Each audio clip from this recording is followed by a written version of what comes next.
شروع کرتی ہوں اللہ کے نام سے جو بڑا مہربان نہایت رحم کرنے والا ہے۔ ایک دفعہ کا ذکر ہے کہ چند بچے نبی کریم صلی اللہ علیہ وآلہ وسلم کے محلے میں کھیل رہے تھے۔ انہوں نے دیکھا کہ دو نوجوان سفید لباس پہنے ہوئے نبی کریم کے پاس آئے، بچوں میں سے رسول اللہ کو اٹھا کر الگ لے گئے۔ جب یہ قصہ پیش آیا تھا اس وقت نبی کریم 4 سال کی عمر کے ہوں گے۔ جب بچوں نے دیکھا کہ وہ دو نوجوان حضرت محمد صلی اللہ علیہ وآلہ وسلم کو لے کر گئے ہیں تو وہ حضرت حلیمہ سعدیہ رضی اللہ تعالی عنہا کے پاس آئے۔ بچوں نے شور مچایا کہ محمد کو دو نوجوان اٹھا کر لے گئے ہیں۔ بچوں کی بات سن کر حضرت حلیمہ سعدیہ رضی اللہ تعالی عنہا اور ان کے خاوند بھاگتے ہوئے اس جگہ آئے جہاں بچے کھیل رہے تھے۔ حضرت حلیمہ سعدیہ نے دیکھا کہ حضرت محمد اپنی جگہ کھڑے مسکرا رہے ہیں۔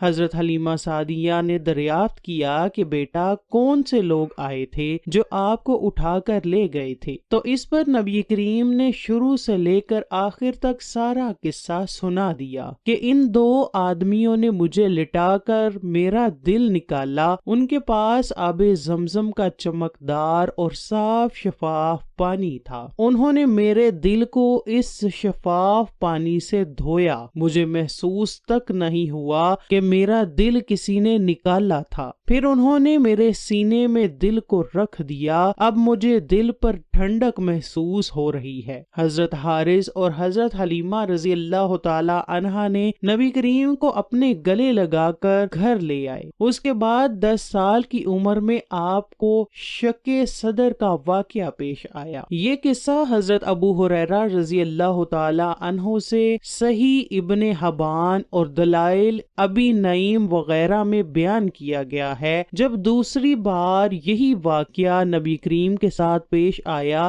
تو حضور کریم بہت ہی گھبرائے ہوئے تھے۔ حضور کریم اپنی ماں کی گود میں بھاگتے ہوئے گئے، ان کو سارا قصہ سنایا تو ماں نے اپنے بچے حضرت محمد صلی اللہ علیہ وسلم کو اپنی گود میں بٹھا لیا، آپ کا بوسہ لیا اور آپ کی حوصلہ افزائی کی، کیونکہ ماں جانتی تھی کہ میرا بیٹا ضرور نبی ہوگا۔ اس کے بعد حضور کریم نے اپنے دل کو دنیاوی لگاؤ سے ہمیشہ کے لیے پاک صاف کر لیا۔ حضور نے اللہ تعالی کی طرف رجوع کیا، آپ بتوں سے نفرت کرنے لگے اور ایک اللہ کی عبادت میں دل لگانے لگے، جیسا کہ نبی کریم سے پہلے نبی اللہ تعالی کی عبادت کیا کرتے تھے۔ نبی کریم رات کی آخری پہر غار ہیرا میں چلے جاتے تھے، وہاں ہی اللہ تعالی کی عبادت کیا کرتے تھے، یہاں تک کہ نبی کریم کی عمر مبارک 40 سال کی ہو گئی تو 27 رجب کی رات نبی کریم کو نبوت عطا ہوئی۔ آپ صلی اللہ علیہ وسلم پر اللہ تعالیٰ کے حکم سے حضرت جبرائیل علیہ السلام پہلی وحی لے کر نازل ہوئے۔ اس وقت حضور کریم غار ہیرا میں اللہ تعالیٰ کی عبادت میں مصروف تھے۔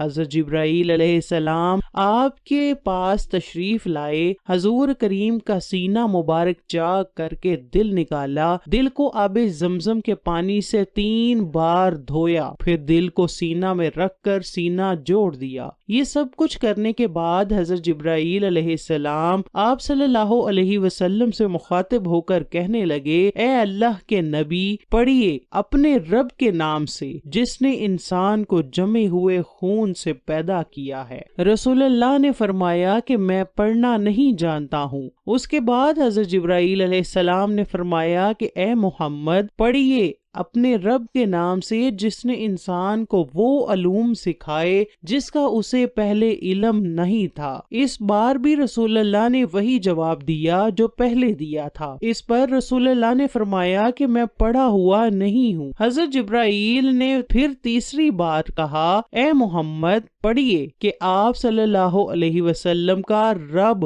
بہت ہی رحیم و کریم ہے۔ رسول اللہ نے پھر جواب دیا کہ میں پڑھا ہوا نہیں ہوں۔ پھر جبرائیل امین نے رسول اللہ کو اپنے سینے سے لگایا۔ اس طرح تمام علوم نبی کریم کے سینے میں محفوظ کر دیے گئے۔ یہ پہلی وحی تھی۔ اس وحی میں اللہ تعالیٰ کے حکم سے سورہ علق کی پہلی 5 آیات نازل ہوئی۔ جب وحی نازل ہوئی تو نبی کریم کانپنے لگ گئے اور کانپتے ہوئے اپنے گھر کی طرف روانہ ہوئے۔ جب نبی کریم گھر پہنچے تو بہت ہی گھبرائے ہوئے تھے۔ آپ صلی اللہ علیہ وسلم نے کانپتی ہوئی آواز سے حضرت خدیجہ کو حکم دیا کہ مجھ پر چادر اوڑھو۔ تھوڑی سی دیر گزرنے کے بعد رسول اللہ نے اپنی بیوی حضرت خدیجہ کو تمام قصہ بیان کیا۔ آپ کی زبان مبارک سے تمام قصہ سننے کے بعد حضرت خدیجہ فرمانے لگیں، اے محمد، آپ نے کبھی کسی کا برا نہیں سوچا ہے،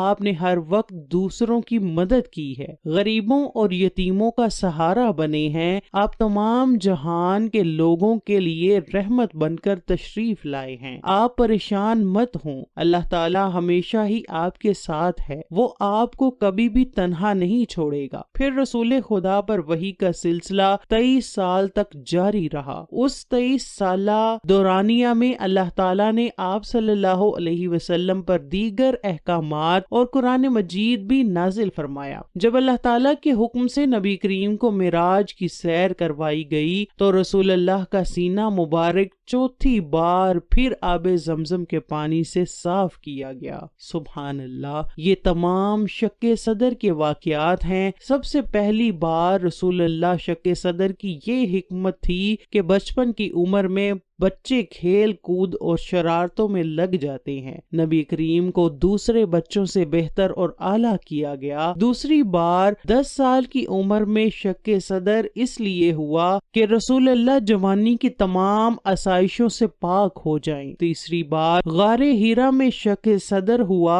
اور نبی کریم کا سینہ مبارک نور سے منور کر دیا گیا تاکہ رسول اللہ اللہ تعالیٰ کے بھیجے گئے پیغمبر بن جائیں، تمام احکامات کے بوجھ کو برداشت کرنے کا حوصلہ اپنے اندر پیدا کر لیں۔ چوتھی مرتبہ شب معراج میں رسول خدا کا دل مبارک دھو کر قلب مبارک میں بے شمار وسعتوں اور صلاحیتیں بھر دی گئیں تاکہ آپ اللہ تعالیٰ کے دیدار اور تجلیوں اور قرآن پاک کی عظمتوں سے مالا مال ہو سکیں۔ اس واقعہ کا نام شر صدر بھی ہے اور شق صدر بھی۔